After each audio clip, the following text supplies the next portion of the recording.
Hi everyone, welcome back to my channel and for another card tutorial made with Nitwit Collections. Now, if you haven't seen or heard me speak of Nitwit before, they're a digital craft company which makes digital scrapbooking kits and paper crafting kits. And they're great because you can adjust things and print off as many as you want and adjust things to whichever size you want. So I enjoy using them because I can make them into whatever I want and to suit my needs.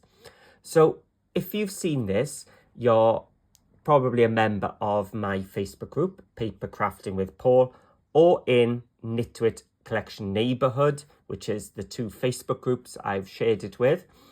And this was using one of their newer collections called Bluebell Cottage, and as you can see we've got this stepped edge to it coming down, so it's a nice easy card to make. It's a 5x7, so for those who have seen it and wanted to know how it's made, we're going to make one now using the newest kit called Baker's Dozen. Now Baker's Dozen is full of donut images, so I'm loving this already. And because of the donuts, I've got a piece of craft card, so we can start by bringing our trimmer in, and I'm going to cut this to 7x7.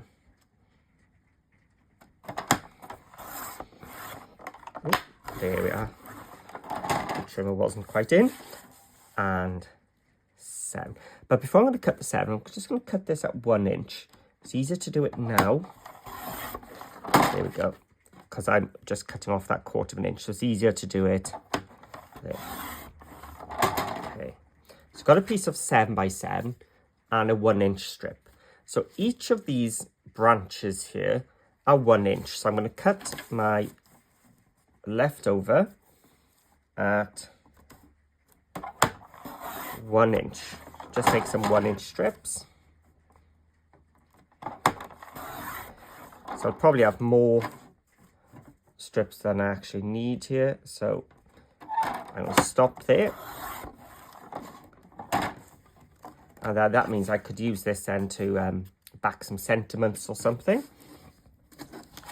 And with these 1 inch strips, I'm going to be cutting these down now to 1/2 inch strips, starting at 2, ending at 5. So I'm going to start off with my 5 inch strip.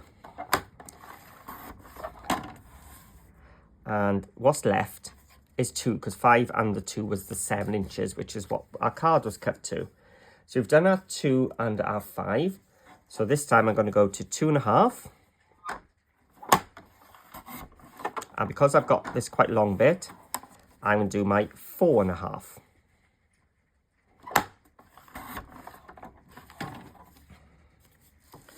So that'll be the bottom one. Then my third one is 3 inches.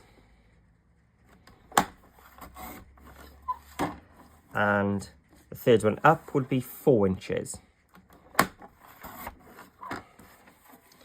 And then the one in the middle is going to be 3.5. There we go.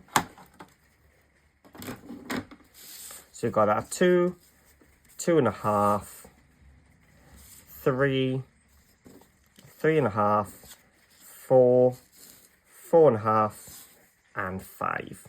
So all those then will add up to our 7 inches. So to bring in my scoreboard, and this is a 7 inch square, so it doesn't matter which way I put it in. I'm just going to score at 5.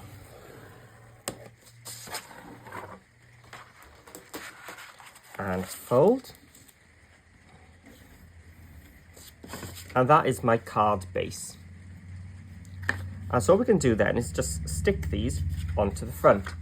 So I'm going to bring in some double-sided tape. I'm just going to put a piece down that little fold, down the spine part, and a piece down the edge there, and one in the middle. Okay, and just burnish all that down. was meant to be a lovely day, has turned into a shower. So I think it's just a sun shower. Hopefully it'll pass, but you can hear it, I'm sure. Right. I'm going to start actually from the bottom. Just gives me a bit of a longer piece to work with. So I'm lining up the left-hand corner and pressing down. So we've got our 5-inch one across the bottom. As I said, I'm doing that one so I've got more of a length to line the rest up on. And I'm just going to work up, getting them as close as I possibly can and lining up that left-hand side. So I'm just butting them up to the one below.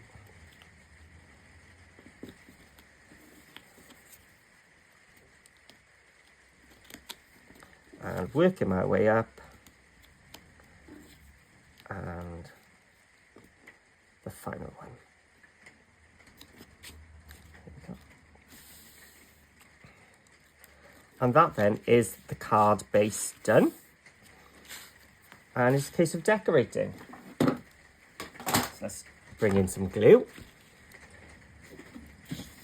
So what I've done is digitally layered some paper. So I've got some backing paper and some blue as well. And these are all 3/4 of an inch tall. And whichever width the piece I'm covering, it's just 1/4 of an inch less as well. So my 2-inch piece is 3/4 by 1 3/4. And so all I do is glue it on. So if you haven't got a digital kit or you don't know how to layer, there are tutorials on Nitwit Collections YouTube channel. Or what you can do is just get some plain cardstock, which matches colour-wise, and a full sheet of the printed paper, and just cut the printed paper a tiny bit smaller than what I've just said the measurements are for this one. So let's have a look. Is it this one next? Yep. So I said that's all they are now, is 3/4 of an inch tall, and then we back on, so we just cut the length 1/4 inch shorter than the piece we're sticking onto.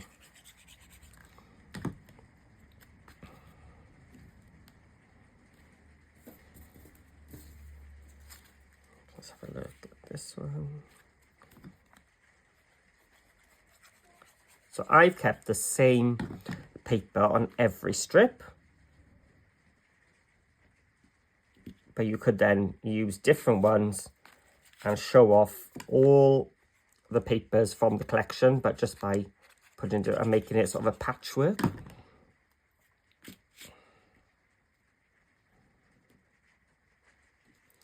And we should have one more. There we go. Oh, let's turn it that way.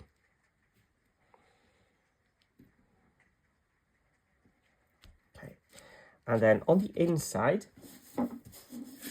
I've just used one of the backing papers which had a border down the side of those fabulous donuts, and this is just cut, as I said, 1/4 of an inch shorter than the piece I'm matting and layering.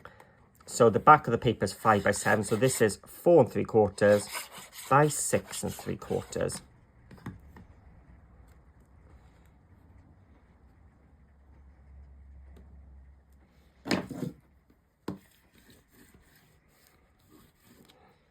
And an optional extra then, but I think it just finishes off. I printed off exactly the same strip, so just because I did a digital one, it was copy and paste, and just printed off a second set of those strips so we can decorate the inside too and just hide a bit of our workings inside here. So again, these are 3/4 of an inch tall, and then 1/4 inch less than the piece I'm gluing onto.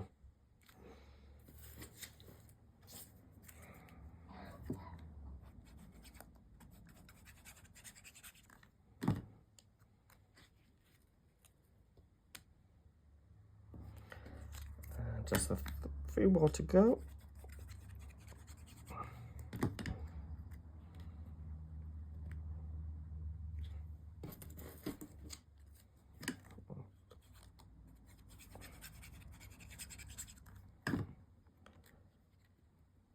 So that's the beauty of the digital papers, is because I'd already made all these pieces for this card, it was just a case of changing the papers over to the Baker's Dozen one, and I had my next card ready. So there is the stepped card, and then you can just decorate it as much as you want. So I've got these donuts, so I can put it here and have more, or put them diagonally here. So I was going to 3D mount it. Actually, no, I've still got time.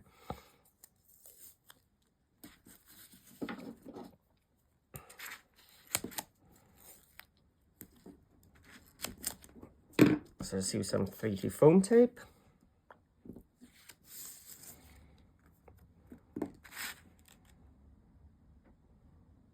Don't want the D going over the edge, otherwise it's not going to fit into my envelope.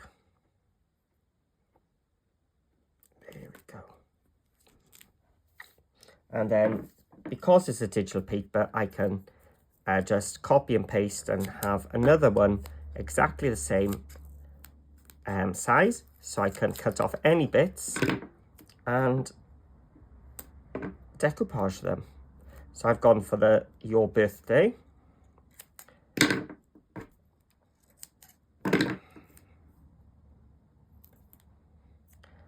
And because I've gone for the Your Birthday, that little flower was sort of a part of it. So I've decoupaged that as well. And just fussy cut around it then. And here you can go as extravagant or as simple as you want. Just turn it around and place it down. So there we have a nice, simple, but effective and different card. I said it's 5x7, so it'll fit into your 5x7 envelopes. And if you do make your versions, please share with me in my Facebook group called Paper Crafting with Paul.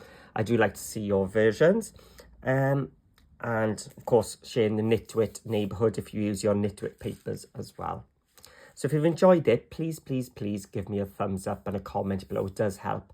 And if you haven't already, hit that subscribe button, and every little helps. So thank you for watching, and I'll see you all again soon.